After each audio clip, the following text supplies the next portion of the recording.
കേരളത്തിലെ ക്ഷീരകർഷകരുടെയും തൊഴിലാളികളെയും കുട്ടികൾക്ക് വിദ്യാഭ്യാസ സഹായം നൽകുന്ന ലക്ഷ്യത്തോടെ Kerala state milk societies association പുതിയ പദ്ധതിക്ക് തുടക്കം കുറിക്കുന്നു. ക്ഷീരമിത്ര 2025 എന്ന് പേരിട്ടിരിക്കുന്ന പദ്ധതിയുടെ സംസ്ഥാനതല ഉദ്ഘാടനം ഒക്ടോബർ 23-ന് 10 mile Deviyar government vocational higher secondary സ്കൂളിൽ വച്ച് നടക്കുമെന്ന് അസോസിയേഷൻ സംസ്ഥാന പ്രസിഡന്റ് PR സലികുമാർ അടിമാലിയിൽ പറഞ്ഞു.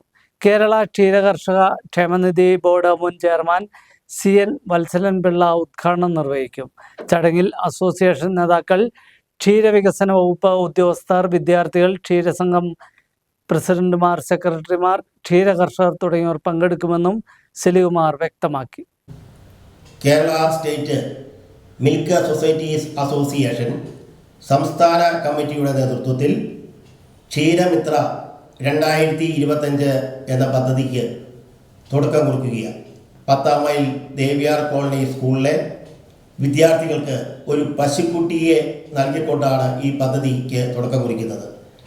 ക്ഷീര മേഖലയുടെ പ്രാധാന്യം, അമൃതിന് തുല്യമായ പാലിനെ സംബന്ധിച്ചും വിദ്യാർത്ഥികൾക്ക് കൂടുതൽ ഈ കാർഷിക മേഖലയിലേക്ക് അടുപ്പിക്കുന്നതിനും വേണ്ടിയിട്ടാണ് ഇതുപോലെ പദ്ധതി സംഘടിപ്പിച്ചിട്ടുള്ളത്. ഈ ചടങ്ങ് എറണാകുളം മേഖലാ യൂണിയൻ്റെ ചെയർമാൻ ബഹുമാന്യനായ CN വത്സലൻ പിള്ള അവർ ഉദ്ഘാടനം ചെയ്യും. ഈ ചടങ്ങിൽ KSMSA നേതാക്കന്മാർ, ജനപ്രതിനിധികൾ, ക്ഷീരവികസന വകുപ്പ് ഉദ്യോഗസ്ഥർ, മറ്റ് പ്രമുഖ വ്യക്തികളും പങ്കെടുക്കുന്നു. എല്ലാ സംഘം പ്രസിഡന്റുമാരെയും സംഘം സെക്രട്ടറിമാരെയും ക്ഷീര സഹകാരികളെയും ഈ പരിപാടി ഒരു വലിയ വിജയപ്രദമാക്കി തീർക്കുവാൻ 10 മൈലിലേക്ക് ഹാർദവമായി സ്വാഗതം.